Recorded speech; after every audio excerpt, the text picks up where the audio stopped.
अस्सलाम वालेकुम व्यूअर्स, मैं आपका होस्ट जहां ज़ेब पाकिस्तान रियल एस्टेट शो की नई एपिसोड में खुशामदीद। जैसे कि आप जानते हैं कि Land.com और पाकिस्तान रियल एस्टेट शो आपके लिए डिफरेंट न्यू सेशंस लेके आता रहता है, इंटरेक्टिव सेशंस जिसके अंदर हमें काफ़ी सारी इंफॉर्मेशन मिलती है रियल एस्टेट सेक्टर से रिलेटेड। इसी तरह आज हमने आपका एक शो अरेंज किया है जो कि IRS होल्डिंग्स कंपनी के चेयरमैन मियां इलियास साहब हमारे साथ मौजूद हैं सेट पे। इनसे आज हम जानेंगे कि रियल एस्टेट सेक्टर में इन्वेस्टमेंट के लिए डूज एंड डोंट्स क्या हैं, क्या हमें करना चाहिए रियल एस्टेट सेक्टर में इन्वेस्टमेंट के लिए और क्या नहीं करना चाहिए। So let's start our show from here. अस्सलाम वालेकुम सर, क्या हाल है आपका, कैसे हैं आप? वालेकुम अस्सलाम, कैसे हैं आप? जी अल्लाह का शुक्र, ठीक ठाक। Sir welcome to the show. सबसे पहले तो आपका टाइम देने का बहुत शुक्रिया कि आपने इतने कीमती वक्त में से हमारे लिए टाइम निकाला रियल एस्टेट शो के लिए। और एक्चुअली हम आपसे जानना चाह रहे थे कि जैसे रियल एस्टेट सेक्टर में जब इन्वेस्टमेंट करनी होती है तो लोगों को बड़ी परेशानियां होती हैं, तो उस हवाले से मैं आपसे सबसे पहले तो ये जानना चाहूँगा कि हमें इन्वेस्टमेंट करने के लिए सबसे पहला प्रिकॉशनरी मेजर क्या लेना चाहिए। जाजेब, बहुत बहुत शुक्रिया आपको मुझे बुलाने का। अब इसके साथ साथ ये जो भी आपने बात की है, मैं थोड़ा सा पहले पाकिस्तान के हवाले से बात करना चाहूँगा। जी जी। कि पाकिस्तान के अंदर वहाँ एक ये रियल एस्टेट बिजनेस है जिसमें अगर वाइज इन्वेस्टमेंट की जाए तमाम पैरामीटर्स को देखते हुए, तो यहाँ कोई नुकसान नहीं है। बेहतरीन पेइंग बिजनेस है ये। किसी और फील्ड में इतने अच्छे रिजल्ट नहीं आते जो रियल एस्टेट के अंदर है। अब जो सेकंड आपकी बात थी कि यहाँ पे इन्वेस्टमेंट करने के लिए बुनियादी असूल क्या होने चाहिए, उसके अंदर मैं ये चाहूँगा कि किसी भी प्रोजेक्ट में इन्वेस्टमेंट में जाने से पहले आपके अंदर ये इतनी स्किल्स होनी चाहिए कि दो चार चीज़ें बड़ी इंपॉर्टेंट है कि आप उसकी लोकेशन और उसकी सराउंडिंग, अगर इसकी प्रॉपर आपके पास स्टडी नहीं है तो मैं समझता हूं कि कोई अक्लमंदी नहीं होगी ऐसे प्रोजेक्ट्स में इन्वेस्टमेंट करने की। तो ये आपका काम है, क्योंकि जो डेवलपर है ये डेवलपर आपको ये सब बातें नहीं बताएगा, क्योंकि बेसिकली उसकी तो कोशिश है कि वो आपको अपना प्रोजेक्ट सेल करे, एंगेज करे आपको भी।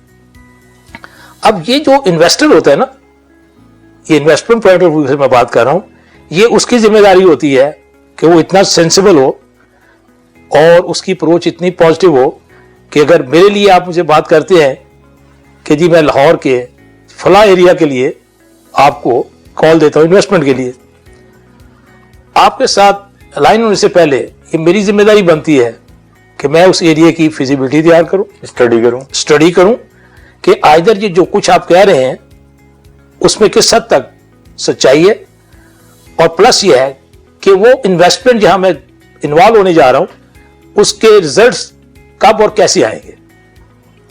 इसमें दो तीन फैक्टर्स होते हैं। टाइम फ्रेम का जो है ना बहुत बड़ा दखल है कि कहीं तो आप बहुत सारे इन्वेस्टर्स होते हैं वो शॉर्ट टर्म काम करना चाहते हैं। अब हर प्रोजेक्ट शॉर्ट टर्म के लिए अवेलेबल नहीं होता, ऐसे ही है। देखिए ना, अगर आपकी लोकेशन बेहतर है और बिल्कुल हार्ट ऑफ द सिटी के अंदर है तो देन इट्स ओके, इधर से आपने माल उठाया और नेक्स्ट डे आप उसके ऊपर प्रीमियम लेके आप निकल जाएंगे। लेकिन यही बात अगर मैं कंपैरिजन बता रहा हूं, just for example Bargi road पे या रायबन रोड पे कोई प्रोजेक्ट ऑफर होता है तो शॉर्ट टर्म इन्वेस्टर्स के लिए वो सूट नहीं करता, it's not feasible for him. तो मैंने जो पहले आपसे बात कही है कि ये इन्वेस्टर की जिम्मेदारी है वो इन सब चीजों का ख्याल रखे। हाँ, लॉन्ग टर्म के लिए जो लोग अपने सरमाए को एक लंबे अरसे के लिए इन्वॉल्व करना चाहते हैं वो बहुत जबरदस्त रिजल्ट्स आते हैं वहां पे, और उसके लिए प्रोजेक्ट्स भी उसी लेवल के होते हैं कि आज वहां कुछ नहीं है, सराउंडिंग में कुछ नहीं है, लेकिन जो विजनरी होगा इन्वेस्टर वो देखेगा कि कल को इसका फ्यूचर क्या होगा।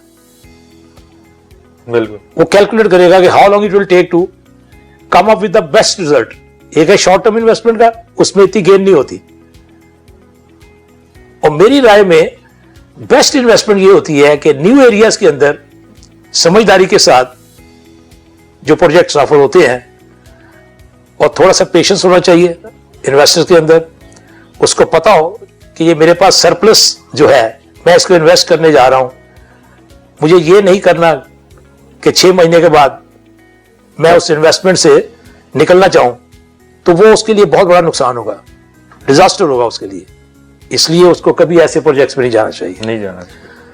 अब इन माय ओपिनियन जो समझदार प्लेयर हैं, जो अपनी इन्वेस्टमेंट को मल्टीफोल्ड एंजॉय करना चाहते हैं, उनके लिए बेस्ट है कि वो उन्हीं प्रोजेक्ट में जाएं, क्योंकि उनका विजन है कि आज जिस प्राइस पे वो चीज मिल रही है वो 3 साल के बाद वो 3 गुना हो जाएगी। 3 गुना हो जाएगी। ये बेसिक रूल्स है इन्वेस्टमेंट और प्रॉपर्टी के अंदर, यही बुनियादी असूल है।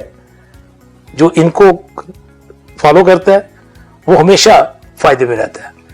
ब्लाइंड इन्वेस्टमेंट का काम नहीं है ये, बिल्कुल नहीं है कि आपने इधर से सुना, किसी से सुना, और उसने भी देखा कि आपकी जेब इजाज दे रही है, आपको सरप्लस कुछ पैसे पड़े हुए हैं, उसने आपको पूल कर दिए पैसे, सब्ज बाग दिखाए और आपको जनाब उसने इन्वॉल्व कर दिया। अब आपकी वो वसीयत नहीं थी, 4 दिन बाद आपको जरूरत पड़ गई, अब आप उसके पीछे होंगे कि भाई ये मैंने इन्वेस्टमेंट की थी, मुझे इन्वेस्टमेंट निकालनी है।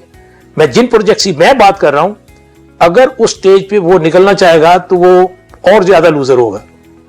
ही हैज टू वेट, लॉस में जाएगा पेशेंटली। उस लॉस को प्रॉफिट में ले जाने के लिए फिर उसको वेट करना होता है, और यही एक सिनेरियो होता है, यही एक असूल है प्रॉपर्टी के अंदर इन्वेस्टमेंट है। मैं समझता हूं कि इससे बेहतर बिजनेस नहीं है। आप इंडस्ट्रीज देखें, इंडस्ट्रीज के अंदर पाकिस्तान के अंदर जो सिनेरियो है, हर इंडस्ट्रियलिस्ट जो है, ये बड़े बड़े जो इंडस्ट्रियलिस्ट है, आप देखें कि वो बड़े बड़े प्लेयर्स हो गए हैं इसमें प्ले करके रियल एस्टेट प्रोजेक्ट्स के अंदर पैसे लगाते हैं और वो करते हैं। टेक्सटाइल के जो बड़े प्लेयर्स थे, सब ने अपना टेक्सटाइल बिजनेस छोड़ के साइड बिजनेस शुरू किया और तेज कर साइड बिजनेस नहीं, आज वो आपकी वो लीड कर रहे हैं, बेसिक बिजनेस उनका हो गया। ऐसा ही है ना, ऐसा ही है।